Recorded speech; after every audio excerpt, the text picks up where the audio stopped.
Well, there it is.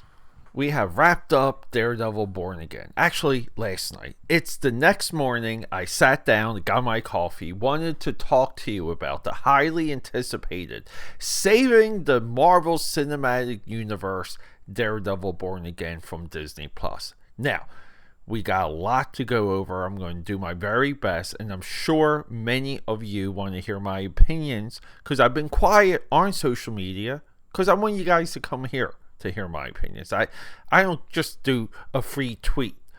We do a whole podcast because I believe in long form discussions. I don't know. I think that's something that's dying in this world. So it's Daredevil Born Again, Disney Plus. All systems are go. Quiet on the set. Camera speed. Sound production, take one. Action! Good morning, good morning, good morning. Okay. Let me just address the elephant in the room. If you subscribe to my YouTube, just search AKAPAD AKAPAD on the YouTube. Even search it in any address bar, any search engine. The YouTube comes right up. You will see some of that long form discussion of Daredevil's character and publishing history. I've been doing that, and I do these things in congruency with releases. Just for example, Daredevil Born Again starts premiering, starts dropping, goes live on Disney Plus, and I begin Daredevil content on YouTube. I run it parallel, and it helps me get a little bit deeper into the character. It gives me a deadline to record and read and give you guys as much insight as possible by the time we reach the series final. Now, I haven't quite done that. There's Daredevil Yellow hardcover I still want to bring to you guys. I still want to bring to you the original Daredevil Born Again comic books. And there's quite a few other things. But I do my very best. On YouTube, I've been very clear that Daredevil Born Again is not the Daredevil Born Again comic book.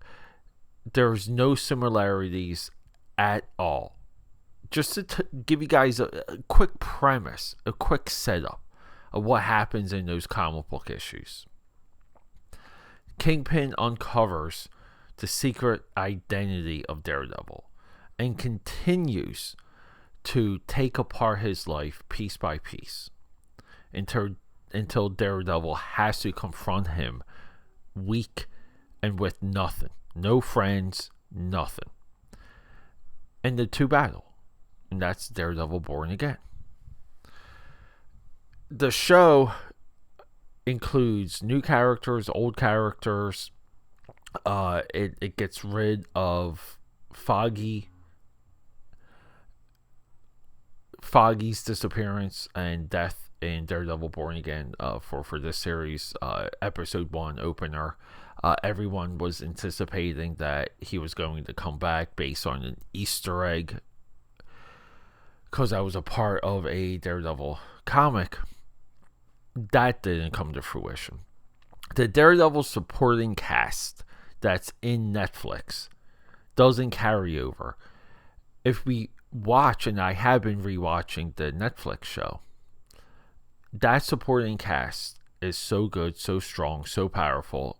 It's integral to how we viewed this current iteration of Matt Murdock and Daredevil, Charlie Cox. The Charlie Cox Daredevil needs some of these supporting characters.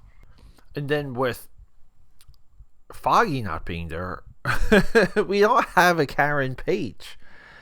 Within the gospel, as the original scripture, Karen Page is absolutely significant, absolutely important. Karen, it's hard to imagine Daredevil as a reading experience without Karen Page. And she's portrayed by, what's her name? Deborah Ann Wall. And what is she? Does she come up through True Blood? True Blood was so good for. I mean, wow, she's episodes. Yeah, True Blood. excuse me, AK Powers. I'm just going through some of her filmography. But we're not here. Like I'm not here to discuss and break down these differences. I do have to give a good shout out to Dario Scarred Payne. This is our showrunner. He replaced Chris Ord and Matt Corman. These are the guys that I believe shot, like they were one half of the shoot into Daredevil Born Again. And there was a creative overhaul. Dario was brought in, and Dario comes from the Netflix Punisher series. And we want to say there was a course correction. Now, is it a successful course correction? I would say not really, because I believe that the Muse was a great character, a great setup. He wasn't in the series. He wasn't teased much. But they kill him. Bullseye bookends the series. For some reason, we don't see him in prison, which would make some great sequences. You know, like Bullseye just wreaking havoc because he's so deadly.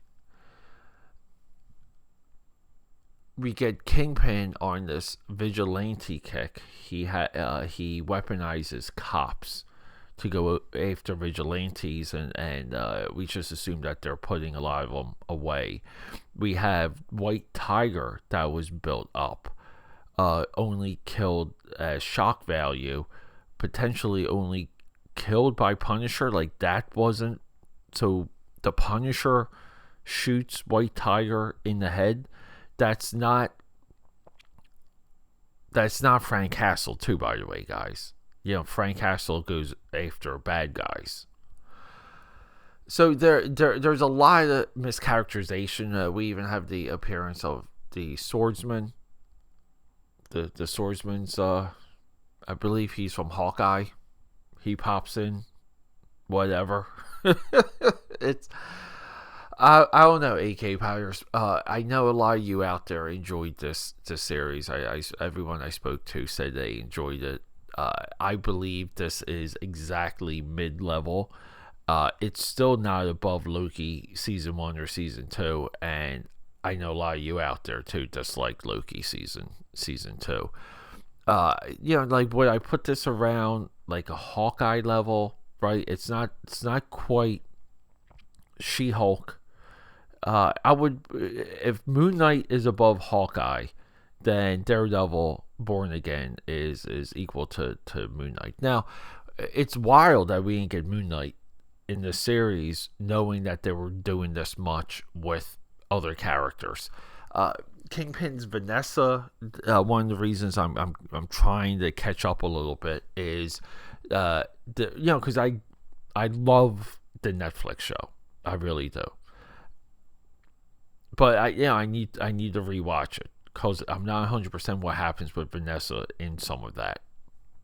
Vanessa, Kingpin's wife, should be dead. That's a part of Kingpin's plight. That's a part of the push and pull. Kingpin loses Vanessa. Daredevil loses Elektra. All the new supporting characters that they brought in, and Matt Murdock's new scenario at the law firm, I'm not quite it's just not quite there. There's a reason Matt Murdock fights for injustice, as almost like a pro bono lawyer for the downtrodden, is because he knows when you're lying. So he really only takes on people he knows are innocent. And him being thrown into a normal law firm breaks the character, because, in a regular law firm, you just follow the money and the contracts, and you do what your boss tells you to do. I don't know, AK Powers. I'm a little indifferent on this. I would say the absolute highlight of this show is D'Onofrio as Kingpin. It's great to see a villain go through things and not just get killed like we did with the Muse. I still don't understand why they killed the Muse, and really wasted that entire character. I just think some of the situations and everything that the Muse was up to, it's just a little bit silly, not grounded enough. It could have been grounded if we saw more of it. I just really do feel like a lot of the show is brought down by these supporting characters that just don't have chemistry. But we got it, and it felt good when the show opened. And I feel like way too many people glaze that Bullseye fight in the beginning of episode 1. I just think that's silly. I think Daredevil rage fighting is the silliest, stupidest thing. It's such a dumb...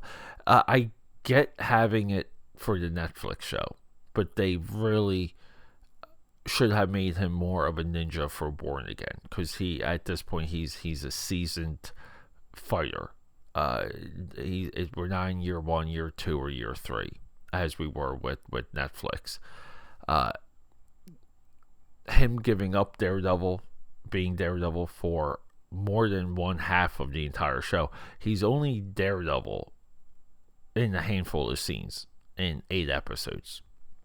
So I don't know, AK Powders.